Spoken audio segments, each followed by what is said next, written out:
మన పార్వతీపురం నియోజకవర్గ ఎప్పటి నుంచో కళ సీతానగరం బ్రిడ్జ్ అనేది. ఎందుకంటే ఎప్పుడూ బ్రిటిష్ వాళ్ళు కట్టిన బ్రిడ్జ్ పైనే ఇప్పటికీ రాకపోకలు సాగు చేస్తున్నాం. గత ప్రభుత్వంలో దీని ప్రాధాన్యతను కానీ దీని ఆవశ్యకతను కానీ మర్చిపోయారు. అయితే ఈ బ్రిడ్జ్ లేదు కాబట్టి ఆ బ్రిడ్జ్కైనా మరమ్మతుల డబ్బులు కూడా కక్కుర్తిపడి మాజీ ఎమ్మెల్యే 1,40,00,000 వస్తే ఆ 4 లక్షలు 16 లక్షలు ఖర్చు పెట్టి మిగతా ₹1 కోటి తన సొంత పాకెట్లో పెట్టుకున్న పరిస్థితి. కానీ ఎన్డీఏ కూటమి వచ్చిన తర్వాత ప్రతి విషయాన్ని చాలా శ్రద్ధతో తీసుకున్నాం. ప్రజల సంక్షేమం ముఖ్యం, అభివృద్ధి ముఖ్యం అని చెప్పి అందులోనే వచ్చిన వెంటనే ప్రభుత్వం కాంట్రాక్టులతో మాట్లాడి వాళ్ళకి కావాల్సిన డబ్బులు విడుదల చేయించి బ్రిడ్జ్ని కూడా శరవేగంగా పూర్తి చేయిస్తున్నాం. రేపు రాబోతున్న మే ఆర్ జూన్ కల్లా బ్రిడ్జికి ముహూర్తం వస్తుంది. రాకపోకలు కూడా ఇక్కడే సాగుతాయని మీ అందరికి ఖచ్చితంగా చెప్తున్నాం.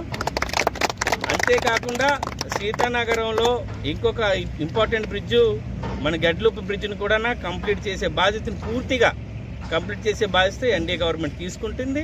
అలాగే ఇంకొక బ్రిడ్జు మన బూర్జు నుంచి చినాంకలంకి వెళ్ళే బ్రిడ్జిని కూడా ప్రతిపాదించడం జరిగింది, బడ్జెట్లో ఆమోదించడం కూడా జరిగింది. సో ఈ మండలానికి వస్తున్న 3 బ్రిడ్జిలు, బాలాజీపేటకు వస్తున్న నారాయణపురంలో ఉన్న బ్రిడ్జ్ కూడా పూర్తి స్థాయిలో కంప్లీట్ చేసే బాధ్యతని మేము తీసుకున్నాం. రాష్ట్రం అభివృద్ధి చెందాలి, ఆ అభివృద్ధిలో పార్వతీపురం ముందు ఉండాలనేదే నా సంకల్పం, నా భావన. మిగతా పార్టీలాగా ఈ వైఎస్ఆర్సీపీ పార్టీలాగా రాజకీయ కక్షలకు చాలా దూరంగా ఉంటాం. ఏవైనా చేయాలనుకుంటే ఎప్పుడో చేసేవాళ్ళం. కానీ మాకు మా నియోజకవర్గం ప్రజల అభివృద్ధి, వాళ్ళ అభ్యుదయమే మా ముఖ్యమైన విషయాన్ని మరొకసారి గుర్తు చేస్తున్నాను. మీరు ఇచ్చిన అవకాశాన్ని సద్వినియోగం చేసుకుంటానని మరొక్కసారి పార్వతీపురం ప్రజానికాన్ని అందరికీ కూడా తెలియజేసుకుంటూ సెలవు తీసుకుంటున్నాను.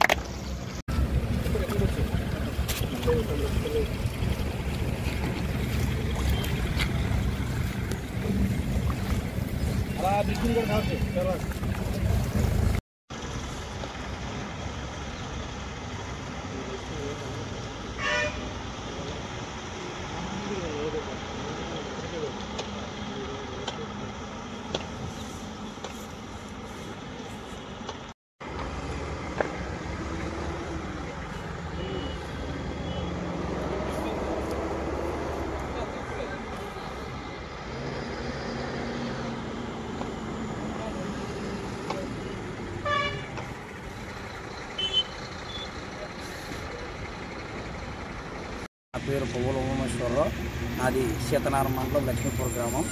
ఈ యొక్క బ్రిడ్జ్ గత పాలకుల నిర్లక్ష్యం వల్ల చాలా ప్రాబ్లమ్స్ ఫేస్ చేశారు. ఇది ఏంటంటే కనెక్టివిటీ, ఆంధ్రప్రదేశ్కి ఒరిస్సాకి కనెక్టివిటీ ఈ రోడ్డు చాలా అధ్వానంగా తయారైంది లాస్ట్ గవర్నమెంట్లో.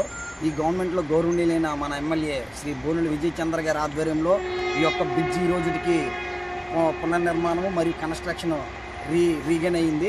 సో దానికి మన గౌరవనీయుల ఎమ్మెల్యే గారికి మనం ఎప్పుడు రుణపడి ఉంటాము. అదేవిధంగా మన ఎమ్మెల్యే మన మండలంకి ఈ యొక్క బ్రిడ్జితో పాటు ఆ బజార్లో ఉండే రోడ్డు కూడా ఈ గుంతలు ఇవి కూడా క్లియర్ చేస్తారని చెప్పి ఆ హామీ ప్రకారం అది కూడా నెరవేర్చారు. అదేవిధంగా మా ఊరు విషయంకి వస్తే మన ఎమ్మెల్యే గారు 4 రోడ్లు శాంక్షన్ చేస్తానని నాకు ఇప్పుడు హామీ ఇచ్చారు. హామీ ప్రకారం ఇప్పుడు శ్మశాన వాటికి రోడ్డు ఆల్రెడీ 100 మీటర్స్ శాంక్షన్ చేయడం జరిగింది. అది కూడా మనం ఇప్పుడు వేసుకున్నాము.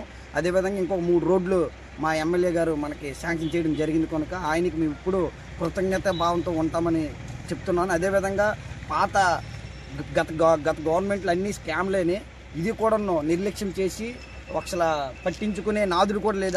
అలాంటిది ఈరోజు మన గౌరవనీయులైన ఎమ్మెల్యే బోనెల విజయ్ చంద్ర గారు ఇమ్మీడియట్గా రెస్పాండ్ అయ్యి ఈ యొక్క బ్రిడ్జిని కన్స్ట్రక్షన్ మళ్ళీ పునర్నిర్మాణం చేయడం జరిగింది. దానికి మా యొక్క మండల ప్రజలు మరియు మా యొక్క గ్రామ ప్రజలు ప్రతి ఒక్కరు కూడా ఆయనకి రుణపడి ఉంటామని నేను కోరుకుంటున్నాను.